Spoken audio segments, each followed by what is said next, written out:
Hello everyone, welcome to Tathastu and a very welcome to our daily news and editorial analysis which is being presented by me. My name is Khushbu. Let's get started with today's analysis, and first of all we will check out the table of contents. So these are the topics which we are going to do. The very first one is Vienna Convention. तो हम Vienna Convention के बारे में जानेंगे कि क्या है, and फिलहाल सबसे पहले तो हम जानेंगे कि न्यूज़ में क्यों है, फिर जानेंगे कि वियना कन्वेंशन जो है वो क्या है, किन के लिए है। फिर आता है जगन्नाथ टेम्पल। जगन्नाथ टेम्पल का जो ट्रेजरी रूम है, ट्रेजर रूम, उस रूम को ओपन करने की बात हो रही है, तो इसके बारे में जानेंगे हम। ओके, एंड जो थोड़ा बहुत information related to Jagannath temple, also related history भी जो थोड़ी सी है इंटरेस्टिंग वाली, वो मैं आपको बताऊंगी। फिर आता है कोडगु। कोडगु क्या है, कहाँ है, ये न्यूज़ में क्यों है, ये हम जानेंगे। ओके, तो यहाँ पे अगर हम देखें तो मेंस एंड प्री दोनों के ही पर्सपेक्टिव से वियना कन्वेंशन जो है दैट बिकम्स इम्पोर्टेंट, एंड ये जो है बाकी तीनों के तीनों आप कह सकते हो कि prelims perspective say that is important. Before proceeding ahead, do subscribe to our pre-sure. So in order to be very much sure about your pre, do not forget to join the pre-sure. Pre-sure जो है इसमें आपको multiple number of questions practice कराए जाएंगे and the discussions will also be there. तो आप explanation भी उनके देख सकोगे and that would be quite helpful कि अगर ये क्वेश्चन गलत हुआ तो क्यों हुआ, इसमें हम क्या चीज़, क्या टेक्निक जो है अप्लाई कर सकते थे, and what are the explanation, the extra important stuff related to those things. Okay, in order to get any kind of detailed information तो आप जो है इस नंबर पे कॉल कर सकते हो या फिर आप इस पे इंक्वायरी डाल सकते हो, and email that is the inquiry@tathastuics.com, इस पर इंक्वायरी भेज सकते हैं आप प्री-श्योर से रिलेटेड, एंड यहाँ पर जो है कॉल भी कर सकते हैं directly related to this thing. Let's get started with the very first topic. तो अभी तक हम सभी को पता ही है कि इंडिया और कनाडा का रिलेशन जो है वो किस तरीके का, कितना गंदा हो चुका है, right, and that is all because of the allegations and the allegations which has been put on India by the Canadian prime minister. So Canada की तरफ से जो है वो एक्चुअली एलिगेशन ही आप कह सकते हो कि इंडिया के ऊपर लगाया गया कि वहां पर किसी की डेथ हुई and that happened because of India, right. अगर आपके घर में कुछ होता है तो आप किसी और के ऊपर नाम लगाने से पहले आप ये भी तो देखो आपके घर में क्या क्या चीजें चल रही थी, what were the problems over there, क्या उन्हीं प्रॉब्लम्स की वजह से उसकी डेथ हुई या फिर क्या, right. So this is the very first thing they were suppose to do, बस एकदम से उठ करके अनाउंस कर देना दैट ये लोग जो है उनकी वजह से ये सारी चीज जो है हमारे घर में हुई है, तो that's completely wrong without any kind of solid evidence, that shouldn't be done. उसके बाद क्या हुआ कि अब डिप्लोमैट्स को वो लोग जो है इंडिया के डिप्लोमैट्स को भेज दिया, इंडिया ने वहाँ कनाडा के डिप्लोमैट्स को भेजा, फिर अपने डिप्लोमैट्स को फिर कनाडा जो है वो बुला रही है। So I guess nearly about 41 diplomats जो हैं वो इंडिया से इन्होंने वापस बुला लिए हैं। That is what the Canada is doing, but this is not going to ease any kind of thing, किसी भी तरीके से ईज ऑफ नहीं करने जा रहा है। जो रिलेशन इतने स्ट्रिंजेंट, इतने टाइटन होते जा रहे हैं, इतना ज्यादा आप एक तरीके से रबड़ को बहुत ज्यादा स्ट्रेच करोगे तो it is going to break, या फिर किसी ने छोड़ दिया पूरा का पूरा साथ तो फिर वो आप ही के लिए ही नुकसानदायक होगा। तो that is what is happening over here also. तो यहाँ पे चीज़ों को टेबल पे बैठ करके आराम से rather than solving diplomatically, that is not happening, but बच्चों जैसे जो एक दूसरे के ऊपर इल्जाम लगाना हो रहा है। In this context only Vienna convention जो है that actually came into being, इसके बारे में डिस्कशन होने लगी। वियना कन्वेंशन एक्चुअली जैसे कि डिप्लोमैट्स जो होते हैं वो दूसरे एक देश के दूसरे देश में हैं, तो उनको प्रोटेक्शन मिलना वो वियना कन्वेंशन के अंतर्गत जो है वो दिया हुआ है। तो अब यहाँ पे इल्जाम ये लग रहा था कि क्या पता वियना कन्वेंशन को लेकर के उसको पालन ना किया जाए, डिप्लोमैट्स के ऊपर किसी तरह कोई केस कर दिया जाए, कोई प्रॉब्लम हो जाए उनको, so it is rather better to call them back, उनको जो है वापस बुला लिया जाए रादर देन उनको वहीं पे छोड़ करके टेस्ट एंड ट्रायल किया जाए। So that is what is has been talked about. ये जो चीजें हैं वो पॉइंट आउट करी गई हैं। So in order to ensure the safety and security of diplomats is the most fundamental aspect of the Vienna Convention. आप में से बहुत सारे लोग होंगे जो फॉरेन सर्विस ज्वाइन करना चाह रहे होंगे, तो आप लोगों का रोल आप देख सकते हो कि कितना इंपॉर्टेंट होगा and where you will be. In the future. You never know आप कौन से देश में होंगे and all of a sudden किस तरीके का सिचुएशन क्रिएट हो जाएगा एंड आप वहां पे किस तरीके का रोल प्ले करोगे, that would be really very important for the country. This was all about, ये जो है वो इंडियन एक्सप्रेस का सॉरी वो द हिंदू का था। यहाँ पे ये जो आर्टिकल है this is of the Indian express, ठीक है। इंडियन एक्सप्रेस में पूरा का पूरा जो है ये वियना कन्वेंशन बेसिकली एक्सप्लेन किया गया है and in this they have specifically pointed out article 29, ठीक है। आर्टिकल 29 जो है इस चीज को स्पेसिफिकली इन्होंने पॉइंट आउट किया है in this one. Okay, let's check out that, let's check out the article, ठीक है। उसी में ही है जो हम उसके बारे में भी देखेंगे, ठीक है। What has India said? अब यहाँ पे इंडिया ने कहा कि भाई what is actually being said कि यूनिलेटरली डिसीजन लेकर के वापस, यूनिलेटरली मतलब क्या, एक ही साइड से डिसीजन लेकर के अपनी तरफ से काम करना शुरू कर दिया। बायलेटरल मतलब दोनों पक्षों ने, दोनों ही लोगों ने जो है अपनी जो बातचीत रखी उसमें से जो भी चीज निकल के आया तो उन्होंने साथ में मिलकर के उसको इम्प्लीमेंट किया, right. So here the unilateral revocation of the diplomatic privilege and immunities contrary to the international law. अब यूनिलेटरली अगर आप एक अपने दो कंट्रीज हैं, ठीक है, this is the one and I am the second one, suppose कि that person that particular country वो अपने से ही वो रिवोक कर दे डिप्लोमेटिक प्रिविलेज की अगर आप बात करो, इम्यूनिटी की बात करो, तो उस तरीके से वियना कन्वेंशन जो इंटरनेशनल लॉ है उस हिसाब से काम नहीं करता है, द्विपक्षीय चीजें होती हैं, bilateral, and it is even the violation of the convention of diplomatic relations also. Apart from that, हमारे जो मिनिस्ट्री ऑफ एक्सटर्नल अफेयर्स हैं एस जयशंकर जी, उन्होंने कहा the state of our bilateral relations the much higher of the Canadian diplomats in India and their continued interference in our internal affairs warrant a parity in mutual diplomatic presence in New Delhi and that of the Ottawa, that is of the Canada, ठीक है। दोनों की ही countries के जो है वो name capital है basically.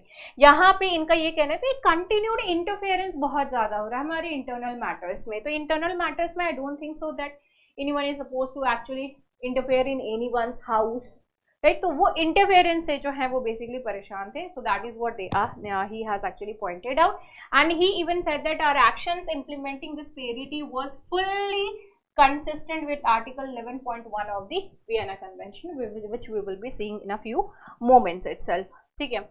अब यहाँ पे जो है the Vienna Convention on Diplomatic Relations 1961, Vienna Convention on Diplomatic Relations, ठीक है, 1961 में ये आया था। ये क्या है? ये एक यूनाइटेड नेशंस की ट्रीटी है। What is this? This is the United Nations Treaty that sets some common principles and terms on how countries must treat each other's diplomatic representatives. दूत, ठीक है, जैसे दूत कहते हैं, दूत इन द सेंस, अब जैसे कि श्री राम जी ने अपना दूत जो है वो रावण की इधर भेजा था एंड इंडिया में हमेशा से ये चीज पॉलिसी रही है कि कभी भी किसी का दूत जो है यानी कि मैसेंजर जो है यहाँ पे यानी कि डिप्लोमेट जो है उसको कभी भी किसी तरह का कोई नुकसान नहीं पहुंचाना है, राइट। बट रावण ने क्या किया था? दूत की पूंछ पे आग लगा दी थी। फिर दूत ने क्या किया था? The whole of the Lanka was burn, right. तो डिसरेस्पेक्ट नहीं करना है। इंडिया ने तो कभी भी इस तरीके की पॉलिसी जो है वो नहीं अपनाई। अब आप एपिक बोलिए या फिर इस चीज रामायण को आप अपनी हिस्ट्री बोलिए, but that is the thing which we have been following since then, because दूत जो होता है, जो diplomat, the messenger is someone, अब जैसे इनको राजदूत कहते हैं, ठीक है, तो ये दूत होते कौन है? They are basically the messengers, they are a kind of bridge between you and me, ठीक है, ये ब्रिज है। इस ब्रिज को किसी तरह का नुकसान नहीं पहुंचाना। If you have any kind of problem, let's talk and solve it out rather than creating any kind of problem for these people, right. तो यहाँ पे ये कह रहे हैं कि कुछ कॉमन प्रिंसिपल्स एंड टर्म्स के ऊपर, टर्म्स जो है वो इस चीज में मेंशन है और ये एक दूसरे के जो डिप्लोमेटिक रिप्रेजेंटेटिव्स हैं उसको प्रोटेक्ट करने के लिए है, in order to ensure friendly relations and maintain proper communication channels between the countries. As I told you, they are the one who are a kind of bridge between the two countries. तो इनको किसी तरीके का कोई नुकसान नहीं होना चाहिए, because they are just doing the job. If you have any kind of problem, तो उन countries के बीच में उनके politicians लोग जो हैं उनके बीच में प्रॉब्लम है। What we are doing, हाँ। एक बहुत ही prominent example of such principles is that of the diplomatic immunity. Diplomatic immunity जो है वो बहुत ही ज्यादा इंपॉर्टेंट एंड इंटरेस्टिंग है, because in this a lot of things has been provided to the diplomats. इसमें क्या होता है, एक स्टोरी बताती हूँ. Actually this is the reality वाला thing which happened with one of the India's diplomat only. I am not going to tell share the name और anything, but there was a diplomat, और ma'am जो diplomat जो थे, she was there in some other country. ठीक है, तो वो जो डिप्लोमैट थे, that person was having one servant. उनके साथ जो एक सर्वेंट थे, मेड थी एक्चुअली. तो वो मेड ने ना बाहर जाके कहा कि ये जो है मेरे साथ बहुत ही गलत तरीके से बिहेव करती है, she doesn't behave nicely with me, rightly with me, and so and all, a lot many things. ठीक है, अब वहां के जो रूल्स हैं उसके हिसाब से तो इस पर्सन के ऊपर, यानी जो डिप्लोमैट है, उसके ऊपर केस चलना चाहिए था, बट वो केस नहीं हुआ. ठीक है, वो केस क्यों नहीं हुआ, और वो सेफली एंड साउंडली वहां से वापस बुला ली गई इंडिया में. Why? Because of this diplomatic immunity which was provided. ठीक है, आप वहां पे कुछ गलत काम करते भी हो तो गड़बड़ करते भी हो, आपके ऊपर केस होना चाहिए, बट इस इम्यूनिटी की वजह से you will be called back. ठीक है, काफी टाइम ऐसा होता है कि कोई डिप्लोमैट है जिसके ऊपर स्पाई होने का जो है एक टैग लग जाता है. नहीं नहीं नहीं, this person is not working as a diplomat, बल्कि ये तो एक स्पाई के जैसे काम कर रहा है, ना कि डिप्लोमैट के तौर पे. तो फिर वहां पे क्या होता है, फिर भी वो वापस आ जाते हैं. क्यों? क्योंकि इस इम्यूनिटी की वजह से. वियना कन्वेंशन में ये चीज अवेलेबल है इस वजह से. अब इसके अलावा यहाँ पे क्या एग्जांपल दिया हुआ है, it's the privilege of exemption from certain laws and taxes. Privilege है एक तरीके से जिससे कि आप कुछ ऐसे लॉज हैं या फिर टैक्सेस हैं जो कि आप उससे बच सकते हो, which are granted to diplomats by the country in which they are posted. It was framed so that diplomats could function without fear, ताकि वो बिना किसी डर के जो है बिंदास अपना काम कर सके, without fear, threat or the intimidation from the host country. Okay, so this is what is the diplomatic immunity. इसी चीज को diplomatic immunity कहते हैं. अब डिप्लोमेटिक इम्यूनिटी जो है वो बेसिकली दो कन्वेंशन से फ्लो होती है. One is the Vienna convention जो कि 1961 की कन्वेंशन है, and the other one is the convention on the consular relations जो कि 1963 की है. तो ये दो इंपॉर्टेंट पॉइंट्स हो गए आपके, ये ध्यान में रखिएगा. One is the Vienna convention 1961 का convention, and the another one is the convention on consular relations जो कि 1963 का है, कॉन्सुलर रिलेशंस. ठीक है, 1961 में जो है आर्टिकल 29 है, इसमें क्या चीज दिया हुआ है, the person of a diplomatic agent shall be inviolable, he shall not be liable of any form of arrest or that of the detention.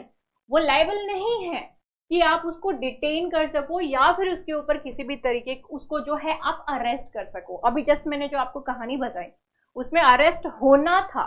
अगर वो वहां के किसी पर्सन ने किया रहता या फिर हम ही जा करके वहां पे किए होते तो हम अरेस्ट हो सकते थे, बट वो नहीं. Why? Because of this immunity.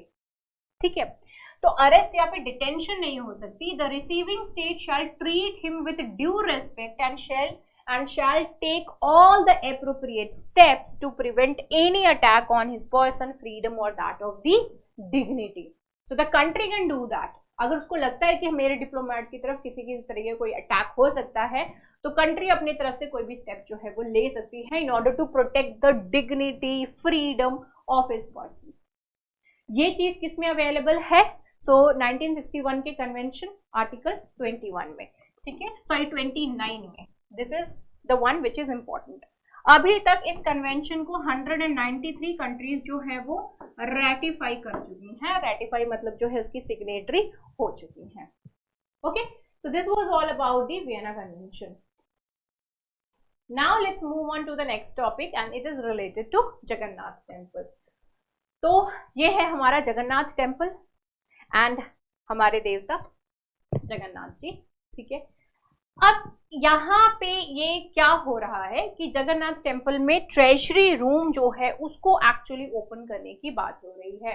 The Jagannath temple's treasure room row over its opening. इसको ओपन करने के लिए बात हो रहा है, but the point is that कि देखिए बहुत सारे ऐसे मंदिर हैं जिस मंदिर के द्वार एक्चुअली हम नहीं ओपन करना चाह रहे.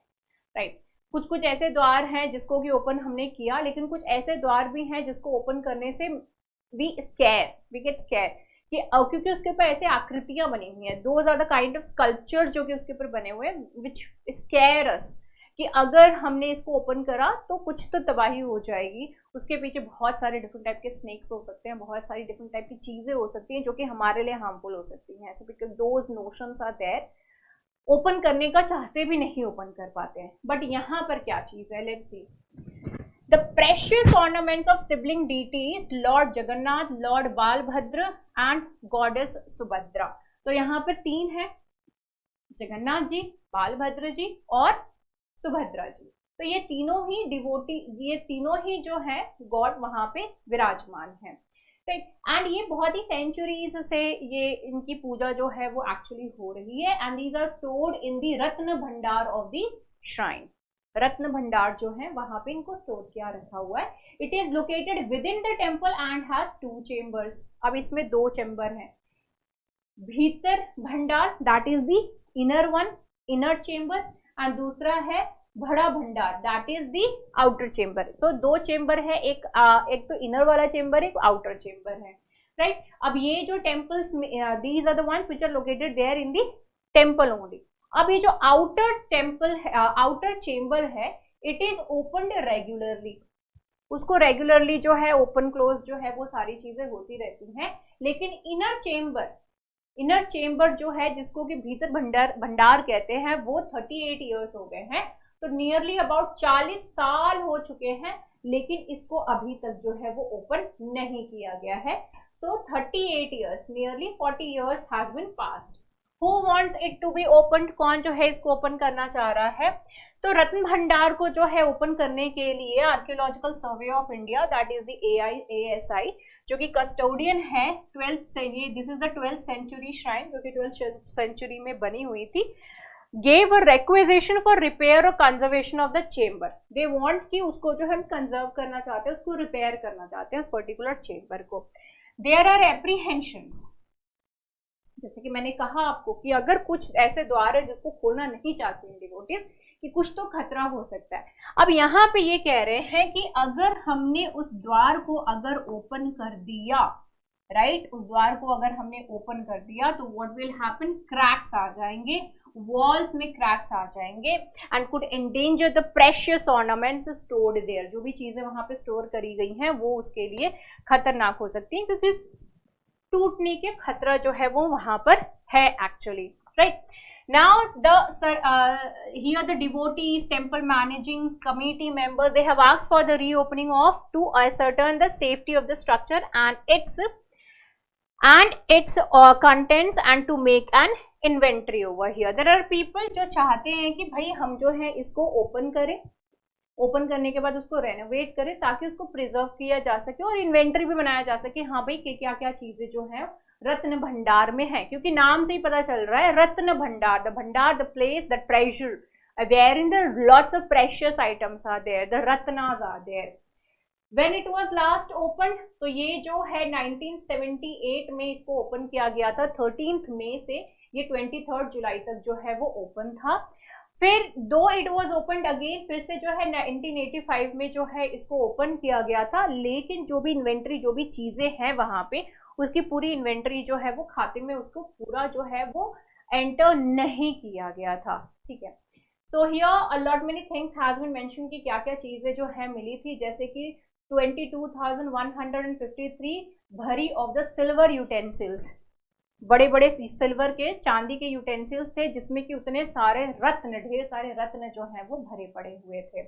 What is the process to open करने के लिए क्या है, तो ओडिशा गवर्नमेंट से जो है वो परमिशन बेसिकली जो है वो एक्चुअली चाहिए। आर्कियोलॉजिकल सर्वे ऑफ इंडिया जो कि रिस्पॉन्सिबल है in order to restore, in order to protect the ancient sites, जो भी एंशिएंट प्लेसेस है, जो भी हमारे कल्चरल पॉइंट ऑफ व्यू से बहुत ही इंपॉर्टेंट है। And apart from not only cultural civilization perspective से भी जो भी चीजें इंपॉर्टेंट उन सभी को प्रिजर्व करने का जो पूरा कार्यभार है इनके कंधों पे होता है, right. So they are suppose to take the permission from them.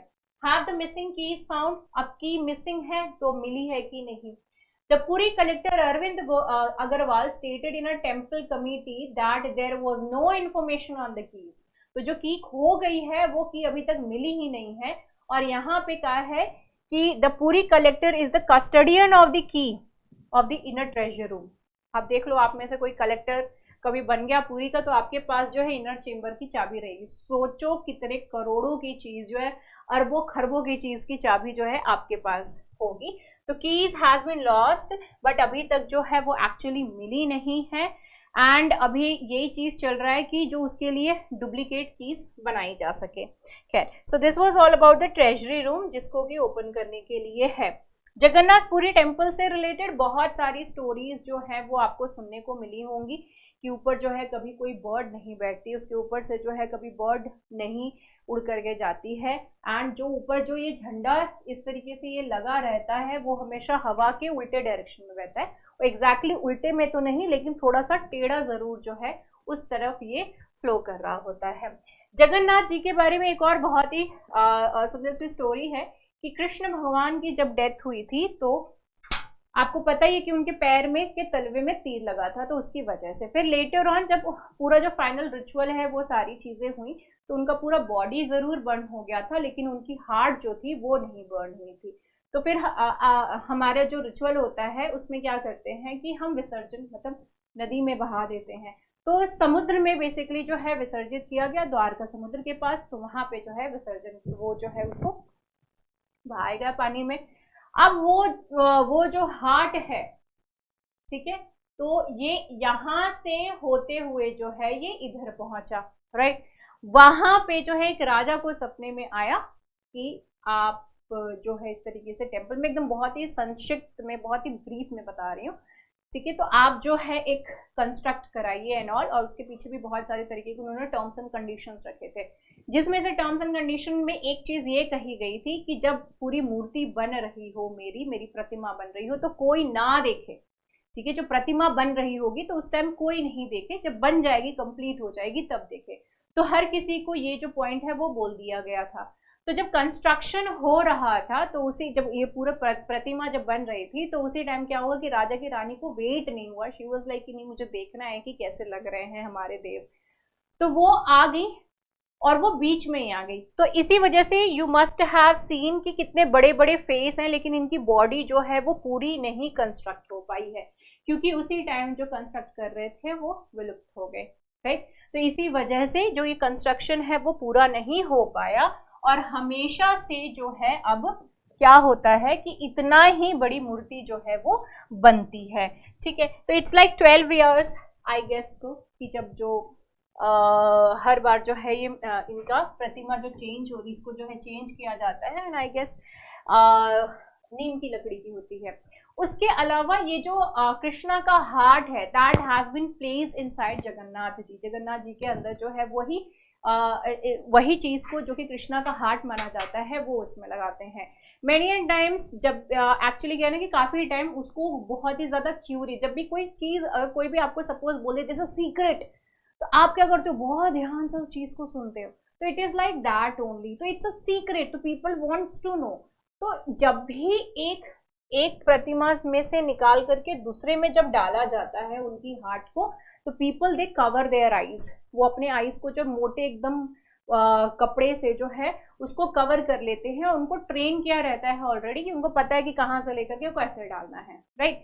तो वो उसी तरीके से निकाल करके डाल देते हैं। One someone actually tried to peek into that and that person was not able to see, कि वो देख ही नहीं पाया क्योंकि बहुत लाइट एक्चुअली उसमें से आ रही थी। दिस इज बीइंग सेड कि बहुत लाइट आ रही थी, तो इस वजह से उसको नहीं देख पाए कि वो एक्चुअली है क्या। इट वॉज सो ब्राइट, वो इतनी ज्यादा ब्राइट थी।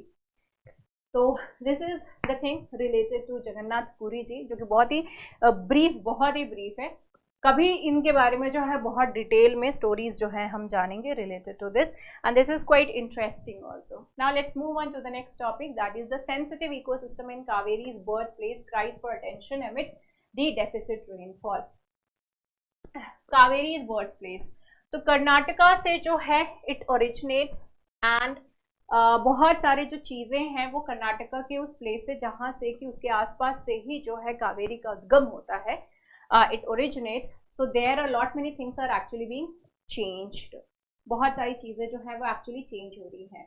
रेनफॉल पैटर्न जो है वो बहुत ज्यादा गड़बड़ होता जा रहा है and rainfall deficit is there and because of that rainfall deficit, बारिश जो है वो काफी कम मात्रा में हुई है। इसी बार आप देख सकते हो कि 42% जो है वो डेफिसिट रहा है साउथ वेस्ट मानसून में, जो कि सितंबर में एंड हो गया, राइट, सितंबर 30 में। तो 42% कम हुई, तो लगभग लगभग आप लगा लो 50% कम ही हुआ है ना, कम ही हुआ है ये rainfall. So that is a kind of problem over here.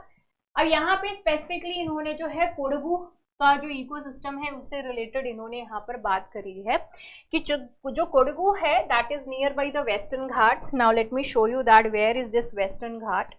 Western Ghat कहाँ पर है? So here you first of all see that here you can see this is the Kodagu, this is the place of the Kodagu which is there in Karnataka and this is of the western ghats, ठीक है।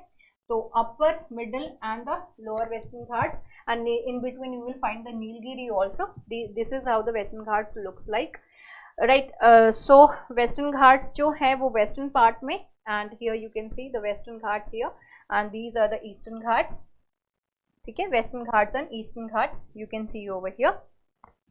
This is how it looks and यहाँ पे जो है Kodagu which is there, तो कोडगू जो है वो it is near by the western Ghat and हम सभी को पता है कि वेस्टर्न घाट की जब बात आती है वेस्टर्न घाट्स की तो इकोलॉजिकली बहुत ही इंपॉर्टेंट है, राइट।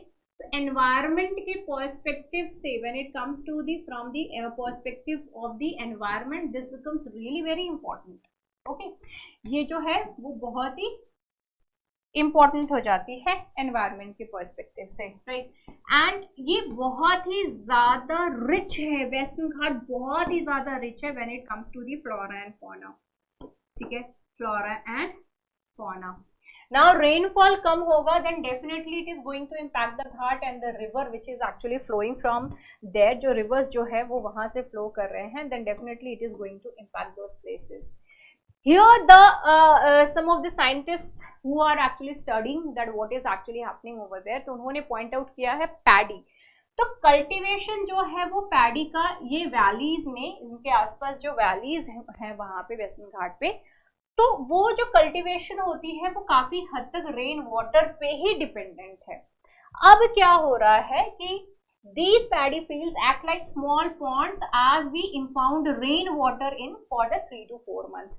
क्योंकि जब पैडी की बात आती है, जब आप खेती करते हो, धान की जब खेती करते हो, तो धान की खेती में एक्चुअली होता क्या है, you need a lot of water. What you need?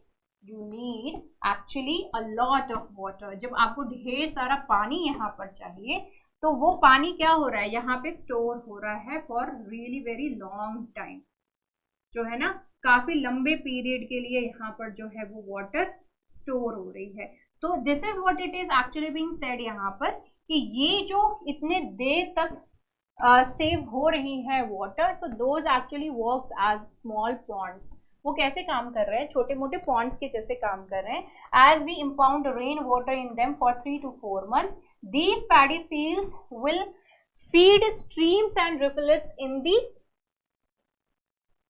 रिवलेट्स in turn. अब क्या होता है कि अब ये जो पॉन्ड्स के तौर पे काम कर रही हैं, over the period these ponds actually work as small small streams of water, छोटे छोटे स्ट्रीम्स ऑफ वाटर के तौर पे काम करते हैं, जो कि जाकर के रिवर में, जो कावेरी नदी है, कावेरी नदी की देखो जो रिवर्स होती हैं, उन रिवर्स की बहुत सारी ट्रिब्यूटरीज होती हैं। ट्रिब्यूटरीज यानी सहायक नदियां होती हैं, ठीक है।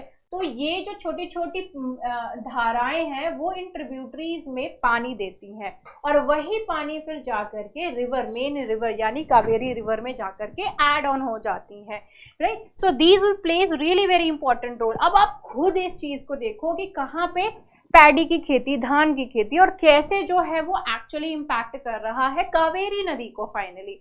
So that matters actually, right. The cause of concern now, अब यहाँ पे कंसर्न क्या है कि जो अब ये धान की खेती हो रही थी, यानी जो पैडी फील्ड में पैडी का जो खेती हो रही थी, that is being actually abandoned. अब इसको अबैंडन क्यों हो रहा है? क्योंकि इससे जो एक इनकम होती है that is not good, it is getting low, not good. So the farmers they are actually shifting towards what? these farmers are actually shifting towards the commercial. ये क्या कर रहे हैं, जो कमर्शियल फार्मिंग है, कमर्शियल क्रॉप्स हैं basically, उन crops की फार्मिंग कर रहे हैं, ठीक है। सो जो कमर्शियल क्रॉप्स हैं उसकी फार्मिंग कर रहे हैं। तो इसकी वजह से क्या हो रहा है, पैडीज का कम ग्रो कर रहे हैं, पैडीज को कम ग्रो कर रहे हैं। तो जो छोटे छोटे स्ट्रीम, जो छोटे छोटे पॉन्ड्स थे जो एक स्ट्रीम के तौर पे वर्क कर रहे थे ट्रिब्यूटरीज के लिए, दे आर गॉन, राइट। अब वो नहीं है, तो रिवर, जो एक तरीके से रिवर को जो एक वाटर मिलता था इन छोटे छोटे जगहों से, वो बहुत ही मैटर करती थी इस नदी के लिए। Now those are being vanished. अब ये जो पैडी का 50% कम इनकी कल्टीवेशन जो है वो एक्चुअली हो गई है, ठीक है। Now farmers are shunning paddy mainly because it is not remunerative, the high labor cost and man-animal conflict near the Nagarhole National Park. So Nagarhole National Park जो है वो इसी के पास है। अब पैडी फील्ड को प्रोटेक्ट करने के लिए they have to take a lot of steps. अब यहाँ पे क्या होता है, प्रोटेक्ट करने की वजह से जो ये जो पार्क है नागरहोल नेशनल पार्क, यहाँ से जो एनिमल्स इनकी पैडी फील्ड में एंटर कर जाते हैं, तो ह्यूमन और एनिमल का कॉन्फ्लिक्ट होता है, ह्यूमन को नुकसान, एनिमल को नुकसान। तो finally they are just leaving it, they just don't want to produce these things, right. तो इसकी वजह से भी कल्टीवेशन जो है वो रुक रहा है। Apart from that the commercial things, the commercialisation also is actually happening over here. So Western Ghat बहुत ही सुंदर, बहुत ही अच्छा ब्यूटीफुल प्लेस है, तो people do visit. So tourism बहुत ज़्यादा जो है इस तरफ फ्लो हो रहा है। तो लोग जब आते हैं वहाँ पे, they just see the scenic beauty, so what they do, वो लैंड परचेज कर रहे हैं। Even many of the politicians are also purchasing on the benami ownership. Benami ownership मतलब क्या है कि suppose I am the one who is investing money to buy some land, मैं जो हूँ वो एक्चुअली कोई प्रॉपर्टी खरीदने के लिए पैसे लगा रही हूँ, लेकिन नाम मेरा नहीं होगा, नाम किसी और का होगा, जैसे माली का हो गया, ड्राइवर का हो गया, मेड का हो गया, उसका नाम होगा, बट वो इवेंचुअली प्रॉपर्टी मेरी ही है, ठीक है, पैसा मैं ही लगा रही हूँ, बट नाम किसी और का हो रहा है, that is the benami, and this is what the politicians are also doing over there. तो इसकी वजह से क्या हो रहा है, जो कि बहुत ही फर्टाइल लैंड है वहां पे कंस्ट्रक्शन हो रहा है। अब कंस्ट्रक्शन होने की वजह से these farmers are also feeling कि हम खेतों में जितना रह करके कमा रहे हैं उससे ज्यादा एज अ लेबर वर्क करके कमा लेंगे, so they are shifting towards that. And apart from that, ये जो इतनी फर्टाइल लैंड है इसके ऊपर कंस्ट्रक्शन हो रहा है, तो कंस्ट्रक्शन होने की वजह से भी दीज रिवलेट्स, दीज जो छोटे छोटे स्ट्रीम होते थे वो भी इम्पैक्ट हो रहे हैं, बिकॉज उनका जो इकोसिस्टम है that is actually being impacted, right. तो ये एनवायरमेंट के पर्सपेक्टिव से बहुत इंपॉर्टेंट है। और अभी तक आप एक चीज देखिएगा, नोटिस करिएगा, आप जो है कहीं पे भी जिस भी तरीके की नेचुरल डिस्ट्रक्शन होने, नेचर की वजह से डिस्ट्रक्शन हो रहा है, whether you talk about the Himalayan regions, whether you talk about these places, whether you talk about the northeastern places, everywhere some kind of destruction is happening, और उन सभी के पीछे जो कौन है, तार, so that is the construction, without thoughtful construction, बिना सोचे समझे कहीं पे भी कंस्ट्रक्शन करना, वो इकोसिस्टम को जो है वो डिस्ट्रॉय कर रहा है। उसके बाद आदमी सर पकड़ के बैठता है कि ये सब क्या हो रहा है। चलो, सो this is it related to our daily editorial and news analysis. I hope that you people enjoyed it. See you in the next video. Bye bye, take care and have a great time. Jai Hind.